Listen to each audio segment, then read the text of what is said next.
जय जगन्नाथ जय श्रीराम बंधुगण एही वर्ष महाशिवरात्रि बा जागर पर्व उदया तिथि अनुसार 8 मार्च 2024 को पालन कराजिवो। आजिर एही वीडियो रे आमे जानिबाकू पाइबा कि पवित्र महाशिवरात्रि दिन केउं गुप्त जिनिस को किणी करी घर को आनिबा उचित, जहा द्वारा आपणक घरे केबे भी धन अर्णर कमी हेबो नाही। एहा सहित मध्य एही वीडियो रे आपण माने जानिबाकू पाइबे कि महाशिवरात्रि बा जागर दिन आपण माने कौन करिबा उचित, केउं सबु नियमर पालन करिबा उचित आउ केउं सबु कार्य न करिबा उचित, एही सबु विषय रे आपण आज एही वीडियो रे जानिबाकू पाइबे। ताहा पूर्वरु आपण माने एही वीडियोटी को गोटे लाइक करंतु आउ कमेंट बॉक्स रे हर हर महादेव ओम नमः शिवाय निश्चय लिखंतु आउ वीडियोटी को शेष पर्यंत निश्चय देखंतु। तो बंधुगण आपण केउं समय रे पूजा कले पूजार संपूर्ण फल आपण को प्राप्ति हेबो। केवल एही गोटे वीडियो आपणकर भाग्य को परिवर्तन करिदेबो। एही वीडियोटी देखिबा परे आपण को आउ अन्य कोनोसी वीडियो देखिबा को पड़िबो नाही। तो सेथिपाई बंधुगण आपणकर फायदा पाई एही वीडियो को थरे मात्र शेष पर्यंत आपण निश्चय देखंतु। बंधुगण भगवान महादेवंकर पूजा अर्चना करिवार समय अलगा अलगा हुई थाए। जेमितिकी श्रावण मास, एही मासटी केवल भगवान शिवं को समर्पित अटे। प्रदोष व्रत भगवान शिवं को समर्पित अटे। सोमवार व्रत एहा मध्य भगवान शिवं को समर्पित अटे। आउ मध्य मासिक शिवरात्रि एहा मध्य भगवान शिवं को समर्पित अटे। हेले बंधुगण महाशिवरात्रि जहा फाल्गुन मासर चतुर्दशी दिन को आसी थाए। एही दिनटी को आमे महाशिवरात्रि नामरे बा जागर नामरे पालन करिथाउ। आउ मध्य एही दिन स्वयं भगवान शंकर जागृत अवस्थारे रहितांती। बंधुगण जदि आपण पंचांग को मानिबे तो प्रत्येक मासर कृष्ण पक्ष चतुर्दशी तिथि को मासिक शिवरात्रि व्रत होइथाए एवं एही समय को मध्य पूजा पाठ करिबारे सबुठारु उत्तम समय बा भल समय बोली मध्य माना जाइथाए। किंतु फाल्गुन मासर जेउ चतुर्दशी तिथि होइथाए एहा खास करी आमर हिंदू धर्म रे बहुत ही अधिक महत्वपूर्ण दिन बोली माना जाइथाए भगवान महादेवंकर पूजा आराधना करिबा पाई। तो बंधुगण एमिति काईकी माना जाइथाए एहा पछर कारण मध्य आज एही वीडियो रे आपनकु कहिबी। एवं महाशिवरात्रि दिन एमिति केउ गुप्त जिनिस अछि जाहाकु आपण आपणकर घर को किणिकी आनिबा द्वारा आपणकर दरिद्र जीवन, निर्धन, दुख कष्ट, धनजनित समस्या, धार करजर समस्या बा रोग व्याधि समस्या जहा भी किछि आपणकर समस्या सबु रहिछि ताहा सबु आपणकर धीरे धीरे दूर होई जिवो। तो बंधुगण पौराणिक कथा अनुसार फाल्गुन मासर कृष्ण पक्षर चतुर्दशी तिथि रे भगवान शंकर सर्वप्रथमे शिवलिंग रूप रे प्रकट होइथिले। हाँ बंधुगण भगवान शिव शिवलिंग रूप रे प्रथमे धरापृष्ठ रे प्रकट होइथिले। एही कारणरू केवल एही तिथि को भगवान शिवंकर ज्योतिर्लिंग प्रकट उत्सव रे प्रत्येक वर्ष आमे मनेई थाउ। शिव पुराण अनुसार भगवान शिवंकर निराकार स्वरूप प्रतीक जो लिंग अटे बा ज्योतिर्लिंग अटे ताहाकू भगवान शिवंकर निराकार रूप बोली माना जाइथाए। एवं शिवरात्रिर जो पावन पर्व दिनटी होइथाए एही समय रे भगवान शिव प्रकट होइथिले। तो जेतेबेले भगवान शिव धरापृष्ठ रे प्रकट होइथिले सेतेबेले से ब्रह्मा एवं भगवान विष्णुଙ୍କ द्वारा सर्वप्रथमे पूजित होइथिले। तो आसंतु आउ एक कथा आपनकु कहूअछि। तो बंधुगण महाशिवरात्रि दिन भगवान शिव एवं देवी माता पार्वतींकर मिलन होइथिला। फगुण मासर जो चतुर्दशी तिथि अटे एही दिन रे भगवान शिव वैराग्य छाड़ी करी देवी पार्वती सहित विवाह करथिले ओ गृहस्थ जीवन रे प्रवेश करथिले। तो एथिपाई प्रत्येक वर्ष फगुण मासर चतुर्दशी तिथि को आमे माने महाशिवरात्रि रूप रे पालन करिथाउ। धार्मिक मान्यता अनुसार महाशिवरात्रिर व्रत पूजा एवं जल अभिषेक करिबा द्वारा आपणक वैवाहिक जीवन रे जो भी किसी समस्या थाए ताहा आपणकर सबुदिन पाई दूर हो जाए। दाम्पत्य जीवन रे सुख समृद्धि आसी थाए आउ महाशिवरात्रि दिन बा जागर दिन 12टी ज्योतिर्लिंग प्रकट होइथिले। तो यही खुशी रे भी आमे समस्ते महाशिवरात्रि पर्व को पालन करिथांती। आमर धर्मशास्त्र रे एमिति कुहा जाए जे महाशिवरात्रि व्रत करुथिबा साधक मानंकु मोक्ष प्राप्त होइथाए। जगतरे रहुथिबा समस्त मनुष्य जदि महाशिवरात्रि दिन व्रत रखिथांती, जदि सेमाने जागर दिन व्रत रखिथांती, तेबे सेही व्रत स्वयं कल्याणकारी हो जाइथाए। सेमानंक जीवन रे आसुथिबा दुख कष्ट पीड़ा को भगवान शंकर दूर करिथांती। बंधुगण, आपण माने एही व्रत को रखिबा द्वारा आपणकर सबु दुख कष्ट एवं समस्या ताहा सबु दूर होइथाए। एहा सहित आपणकर थिबा समस्त प्रकारर मनस्कामना पूरण होइथाए। जदि आपण भगवान शिवं को आराधना करती, तेबे आपणकर धन अर्ण सुख सौभाग्य एवं समृद्धि यही सबु आपणको प्राप्ति होइथाए। ए दुनिया रे जेते भी भगवान शिवंकर भक्त अटंती, जदि सेमाने महाशिवरात्रि दिन स्वच्छ मनरे भक्ति मनरे भगवान शिवंकर पूजा पाठ करिथांती, साधना करिथांती, तो जगतरे एमिति कौनसी भी वस्तु नाही जहा भगवान शिव आपणको देबे नाही। भगवान शिव अल्प पूजा पाठरे प्रसन्न होई जाइथांती। भगवान शिवं को प्रसन्न करिबा बहुत सहज मध्य होइथाए। तो बंधुगण, आपण माने भगवान शिवं को केउ समय पूजा करिबा द्वारा भगवान शिव आपणकर पूजा पाठरे बहुत शीघ्र प्रसन्न होइथांती। आमर हिंदू शास्त्र रे प्रदोष काल रे सबुठारु उत्तम समय बोली विवेचना करा जाए, बा प्रदोष काल को सबुठारु उत्तम समय बोली कहा जाइछि। प्रदोष काल काहाकू कहा जाए आपण माने ताहा टिके जानि नियंतु। प्रदोष काल हेला हिंदू धर्म रे सूर्यास्त परे रात्रि हेबार मध्य अवधि को, अर्थात रात्रि हेबार 2 घंटा 24 मिनिट रे जेउ अवधि होइथाए, तो एहाकू प्रदोष काल कहा जाइथाए। माने हिंदू धर्म रे संध्या समय को प्रदोष काल कहा जाइथाए। बंधुगण, एही समय रे भगवान शंकर प्रसन्न मुद्रा रे नृत्य करिथांती। एही समय रे भगवान शिव माता पार्वती को प्रदोष काल रे विवाह करिथिले। बंधु माने आपण जदि एही समय रे बा प्रदोष काल रे भगवान शंकरंकर पूजा अर्चना करिथांती बा आराधना करिथांती, आउ जो मंत्र आपण जप करिथांती, जो सब उपाय गुड़िक आपण एही समय रे प्रदोष काल समय रे करिथांती, तो बंधुगण सही फल तत्काल आपणको प्राप्ति होइथाए। बंधुगण, जदि होई पारे तेबे प्रदोष काल समय रे भगवान शंकरंकर भगवान शिवंकर जो 12टी ज्योतिर्लिंगर नाम कहा जाइछि, जदि आपण सही सबु 12टी ज्योतिर्लिंगर नाम को आपण जप करती, तो आपणकर कल्याण होइथाए। एहा आमर धर्मशास्त्र रे उल्लेख रही अछि। भगवान शिवंकर 12टी ज्योतिर्लिंगर नाम नेबा द्वारा सही व्यक्तिर पाप धोई जाइथाए। पाप धोइबा सहित रोग दोष एवं समस्त प्रकारर समस्या चिंता एही सबु आपणकर दूर होइथाए। तो एही कारणरू आपण पवित्र महाशिवरात्रि दिन 12टी ज्योतिर्लिंगर नाम आपण निश्चय नियंतु। तो चलतु एही वीडियो रे मु आपणको किछि कहिबाकू चाहिबी।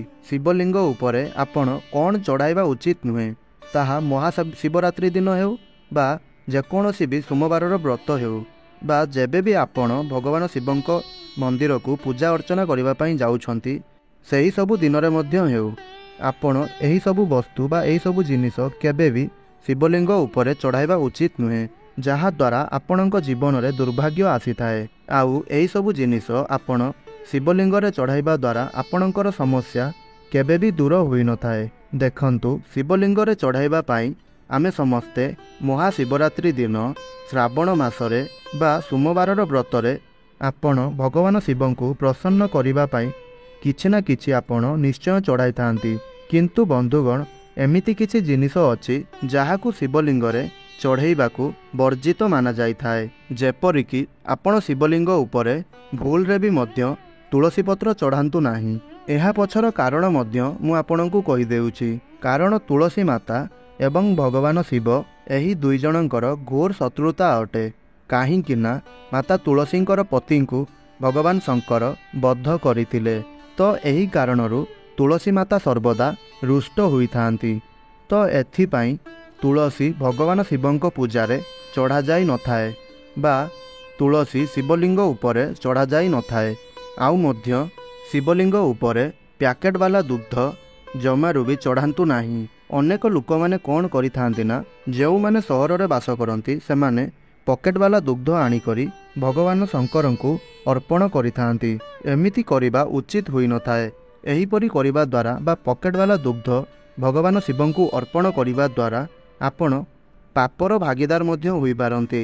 ଯଦି ଆପଣ ଭଗବାନ ଶିବଙ୍କ ଲିଙ୍ଗରେ ଦୁଗ୍ଧ ଚଢ଼ାଇବା ପାଇଁ ଚାହୁଁଛନ୍ତି, ତେବେ ଆପଣ ଗୋମାତାଙ୍କର ତାଜା ଦୁଗ୍ଧକୁ ଆପଣ କେଉଁଠାରୁ ଆଣି ତାହାକୁ ଆପଣ ଭଗବାନ ଶିବଙ୍କ ଲିଙ୍ଗରେ ଚଢ଼ାଇ ପାରିବେ ବା ଭଗବାନ ଶିବଙ୍କ ପୂଜାରେ ଆପଣ ଏହାକୁ ବ୍ୟବହାର କରିପାରିବେ। ତାପରେ ଆପଣ ଭଗବାନ ଶିବଙ୍କ ପୂଜାରେ ତରାଟ ଫୁଲ କେବେ ବି ଭୁଲରେ ବି ଚଢ଼ାନ୍ତୁ ନାହିଁ, କାହିଁକି ନା ଭଗବାନ ଶିବ ତରାଟ ଫୁଲକୁ ଅଭିଶାପ ଦେଇଛନ୍ତି। ତ ଏହି କାରଣରୁ ତରାଟ ଫୁଲ ଭଗବାନ ଶିବଙ୍କ ପୂଜାରେ କେବେ ବି ପ୍ରୟୋଗ କରିବା ଉଚିତ ହୋଇନଥାଏ। ଏବଂ ଆପଣ ମଧ୍ୟ ଏହି କଥାର ଧ୍ୟାନ ରଖିବେ, କେବେ ବି ଭଙ୍ଗା ଚାଉଳ, କଟା ବା ଫଟା ବେଲପତ୍ର ଜମାରୁ ବି ଚଢ଼ାନ୍ତୁ ନାହିଁ। ଯେତେବେଳେ ଭଗବାନ ଶିବ ପ୍ରଭୁ ଶ୍ରୀ ଗଣେଶଙ୍କର ମୁଣ୍ଡକୁ ଖଣ୍ଡନ କରିଦେଇଥିଲେ ବା ଯେତେବେଳେ ଭଗବାନ ଶିବ ପ୍ରଭୁ ଗଣେଶଙ୍କର ବଧ କରିଥିଲେ, ତ ସେହି ସମୟରେ ଭଗବାନ ଶିବ ବହୁତ ହିଁ ଦୁଃଖୀ ହୋଇଥିଲେ। କାରଣ ଭଗବାନ ଶିବ ନିଜ ହାତରେ ନିଜର ପୁତ୍ରକୁ ବଧ କରିଥିଲେ। ତ ଏହି କାରଣରୁ ଭଗବାନ ଶିବ ଏହି ସଂକଳ୍ପ ନେଇଥିଲେ କି ମୋ ପୂଜା ପାଠରେ କୌଣସି ବି କଟା ଫଟା ବା ଖଣ୍ଡିତ ଜିନିଷର ବ୍ୟବହାର କରାଯିବ ନାହିଁ। ସେବେଠାରୁ ଭଗବାନ ଶିବଙ୍କ ପୂଜାରେ ଖଣ୍ଡିତ ଜିନିଷ ବା କଟାଫଟା ଜିନିଷ ଚଢ଼ାଯାଇ ନଥାଏ। ଯଦି ଆପଣ ଏହିପରି କଟାଫଟା ବେଲପତ୍ର ଓ ଖଣ୍ଡିତ ଚାଉଳ ଚଢ଼ାଉଛନ୍ତି, ତେବେ ଏହି ପୂଜାର ଫଳ ଆପଣଙ୍କୁ ମିଳିନଥାଏ। ବରଂ ଏହିସବୁ ଜିନିଷ ଆପଣ ପୂଜାରେ ପ୍ରୟୋଗ କରିବା ଦ୍ୱାରା ଆପଣ ପାପର ଭାଗିଦାର ହୋଇଯାଇଥାନ୍ତି। ଏବଂ ଶିବଲିଙ୍ଗ ଉପରେ ସର୍ବଦା ଥଣ୍ଡା ଜିନିଷ ଚଢ଼ାଇବା ଉଚିତ ହୋଇଥାଏ। ଆଉ ଧ୍ୟାନ ରଖିବେ, କେବେ ବି ଆପଣ ଶିବଲିଙ୍ଗ ଉପରେ ଗରମ ପାଣି ଚଢ଼ାଇବେ ନାହିଁ, ଥଣ୍ଡା ପାଣି ଚଢ଼ାଇବେ। ଆଉ ଥଣ୍ଡା ଦୁଗ୍ଧ ଭଗବାନ ଶିବଙ୍କୁ ଅର୍ପଣ କରିବା ଉଚିତ। ଅନେକ ଲୋକେ ବେଲପତ୍ର ଚଢ଼ାଇଥାନ୍ତି, ହେଲେ ବେଲପତ୍ରର ଯେଉଁ ଡେମ୍ଫ ହୋଇଥାଏ, ତ ସେହି ଡେମ୍ଫକୁ ଛିଡ଼ାଇବାକୁ ଲୋକମାନେ ଭୁଲି ଯାଇଥାନ୍ତି ବା ଅନେକ ଲୋକମାନେ ମଧ୍ୟ ସେହି ଡେମ୍ଫକୁ ଛିଡ଼ାଇ ନଥାନ୍ତି ଆଉ ତାକୁ ପୂଜାରେ ବ୍ୟବହାର କରିନେଇଥାନ୍ତି। ତ ବନ୍ଧୁଗଣ, ଏହା ମନେ ରଖନ୍ତୁ କି ବେଲପତ୍ର ପୂଜାରେ ବ୍ୟବହାର କରିବା ପୂର୍ବରୁ ତାର ଡେମ୍ଫକୁ ଛିଡ଼ାଇ ନେବା ଉଚିତ। ଆଉ ବେଲପତ୍ରକୁ ସବୁବେଳେ ଶିବଲିଙ୍ଗରେ ଚଢ଼ାଇବା ପୂର୍ବରୁ ବେଲପତ୍ରକୁ ଓଲଟା କରି ଚଢ଼ାଇବା ଉଚିତ ହୋଇଥାଏ। ତ ଏବେ ଆସନ୍ତୁ ଜାଣିବା ଆପଣ କେମିତି କରିବେ ଅଭିଷେକ। ଏହା ମଧ୍ୟ ଆପଣ ଜାଣିବା ଜରୁରୀ ଅଟେ, କାରଣ ଆପଣ ଯଦି ଭଗବାନ ଶିବଙ୍କ ପୂଜା ପାଠରେ କିଛି ବା କୌଣସି ପ୍ରକାରର ଭୁଲ କରିଦେଇଥାନ୍ତି, ତ ଭଗବାନ ଶିବ ଆପଣଙ୍କ ଉପରେ କ୍ରୋଧିତ ହୋଇଯାଇଥାନ୍ତି। ଭଗବାନ ଶିବ କମ୍ ପୂଜା ପାଠରେ ବହୁତ ଶୀଘ୍ର ପ୍ରସନ୍ନ ହୋଇଯାଇଥାନ୍ତି ଏବଂ ବହୁତ ଶୀଘ୍ର କ୍ରୋଧିତ ମଧ୍ୟ ହୋଇଯାଇଥାନ୍ତି। ତ ବନ୍ଧୁଗଣ, ଶାସ୍ତ୍ର ଅନୁସାରେ ସର୍ବଦା ପ୍ରଥମେ ଶିବଲିଙ୍ଗ ଉପରେ ପଞ୍ଚାଙ୍ଗ ଅର୍ପଣ କରିବା ଉଚିତ, ଯେପରିକି ଦୁଗ୍ଧ, ଗଙ୍ଗାଜଳ, କେଶର, ମହୁ ଏବଂ ଜଳ। ଏହାର ମିଶ୍ରଣକୁ ପଞ୍ଚାମୃତ କୁହାଯାଇଥାଏ। ଏପରିକି ଆପଣ ଅନ୍ୟ କୌଣସି ଜିନିଷ ମଧ୍ୟ ଏଥିରେ ମିଶାଇ ପାରିବେ, ଯେପରିକି ଦହି ଏବଂ ଘିଅ ଇତ୍ୟାଦି। ତ ଆପଣ ଏହାକୁ ଅର୍ପଣ କରିବା ଦ୍ୱାରା ଭଗବାନ ଶିବ ଏତେ ପ୍ରସନ୍ନ ହୋଇଥାନ୍ତି କି ଭଗବାନ ଶିବ ଆପଣଙ୍କର ସମସ୍ତ ଥିବା ମନସ୍କାମନାକୁ ପୂରଣ କରିଦେଇଥାନ୍ତି। ମହାଶିବରାତ୍ରିରେ ଯେଉଁ ଭକ୍ତ 4 ପ୍ରହର ପୂଜା କରିଥାନ୍ତି, ଏହାଦ୍ୱାରା ଭଗବାନ ଶିବ ପ୍ରଥମ ପ୍ରହରରେ ଜଳ, ଦ୍ୱିତୀୟ ପ୍ରହରରେ ଦହି, ତୃତୀୟ ପ୍ରହରରେ ଘିଅ, ଚତୁର୍ଥ ପ୍ରହରରେ ମହୁ।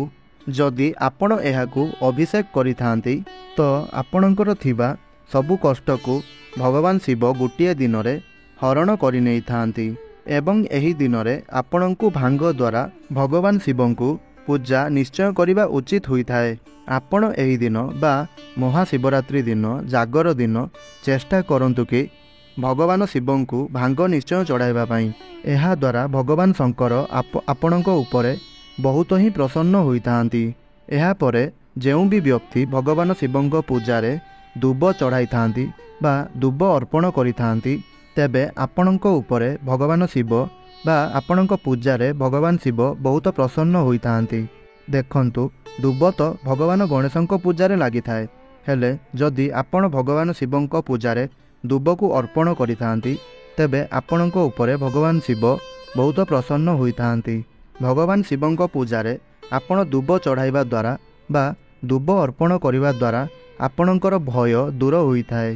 कारण दुब को जेउ व्यक्ति चढ़ाई थाए तो सही व्यक्तिर जीवन रे केबे भी भय आसी न थाए, आउ सही व्यक्ति केबे भी भयभीत होई न थाए। भगवान शिवଙ୍କୁ समीपत्र चढ़ाइबा द्वारा कौन सबु फायदा मिली थाए?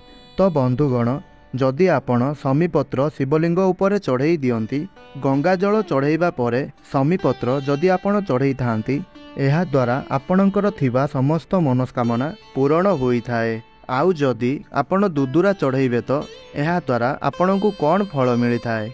एमिति माना जाई थाए कि दुदुरा फूल को आपण भगवान शिवଙ୍କ लिंगरे चढ़ाइबा द्वारा आपणकर जहाँ भी खराब विचार ताहा सबु आपणकर नष्ट हो जाई थाए। खराब शक्ति जदि कौनसी व्यक्ति आपणଙ୍କ उपरे प्रयोग करिथाए तो ताहा सबु भस्म हो जाई थाए। एहा परे धला अरख पत्र भगवान शंकरंकर भगवान महादेवंकर अत्यंत प्रिय अटे।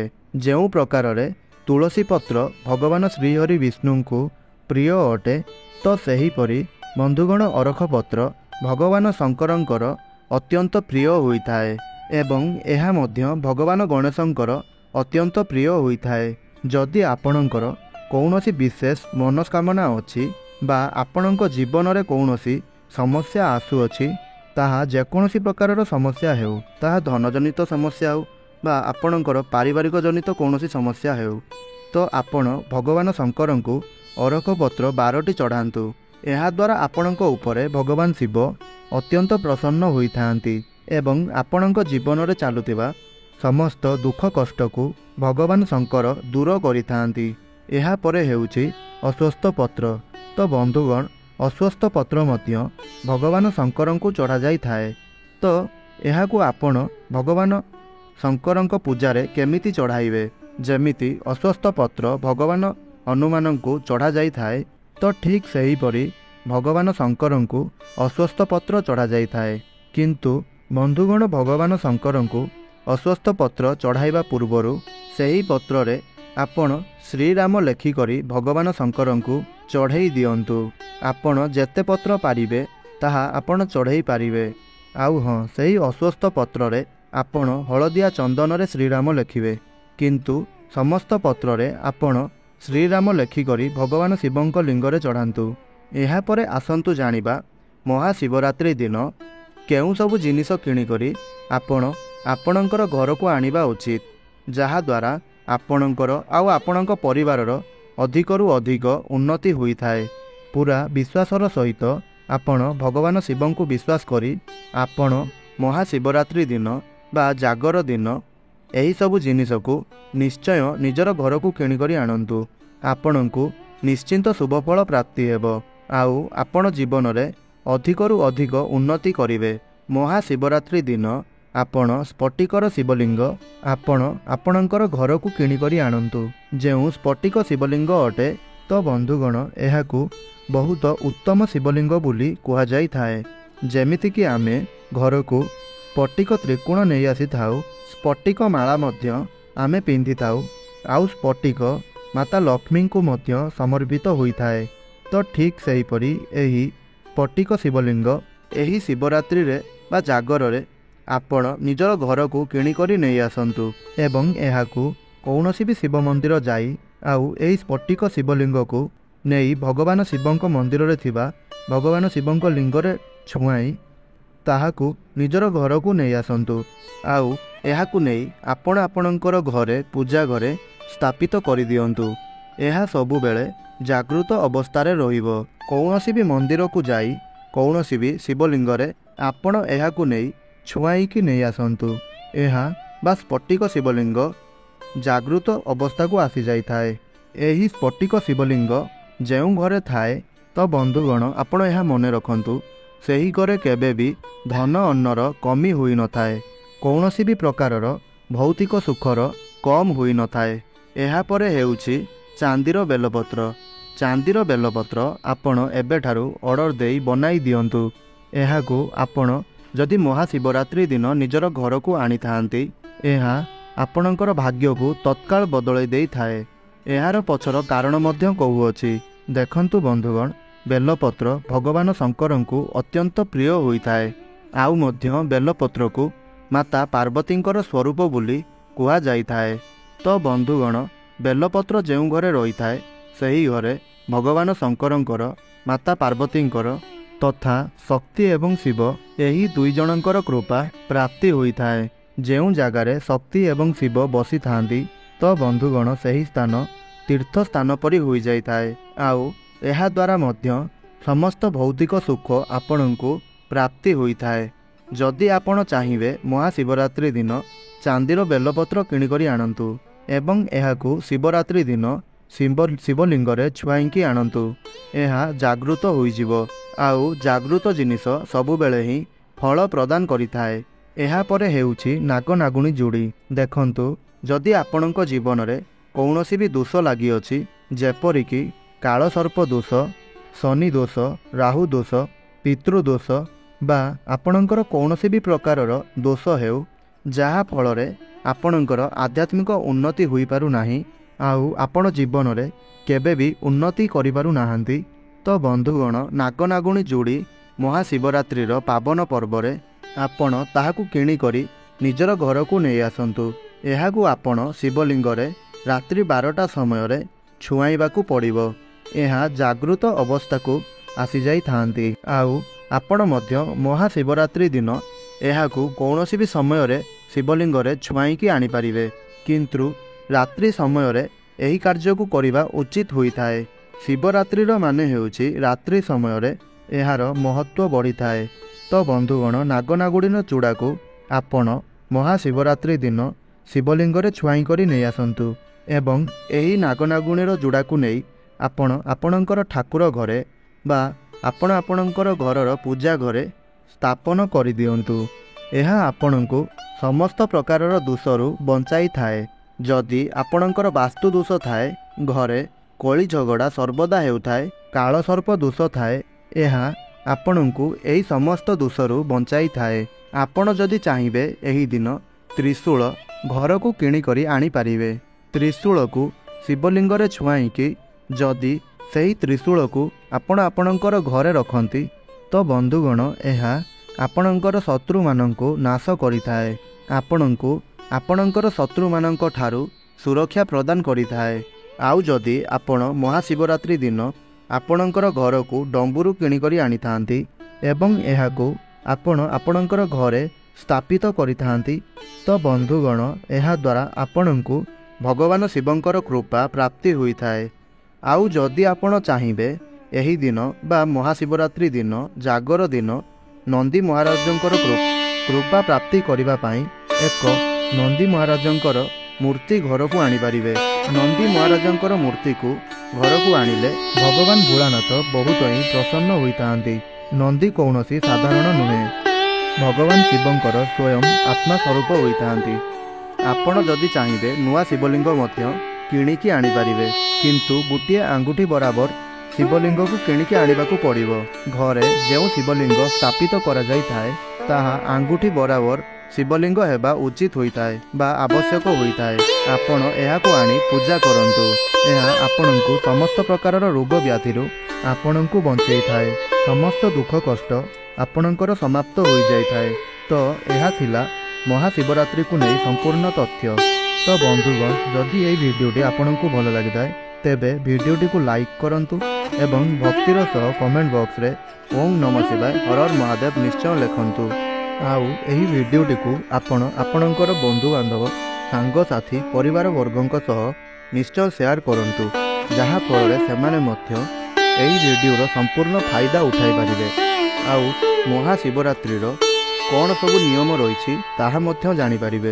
ଆଉ ବନ୍ଧୁଗଣ, ଯଦି ଆପଣ ଏହି ଚ୍ୟାନେଲରେ ନୂଆ କରି ଆସିଛନ୍ତି, ତେବେ ଆପଣ ଭିଡ଼ିଓଟିକୁ ଲାଇକ୍ କରନ୍ତୁ ଏବଂ ଚ୍ୟାନେଲଟିକୁ ସବସ୍କ୍ରାଇବ୍ କରନ୍ତୁ।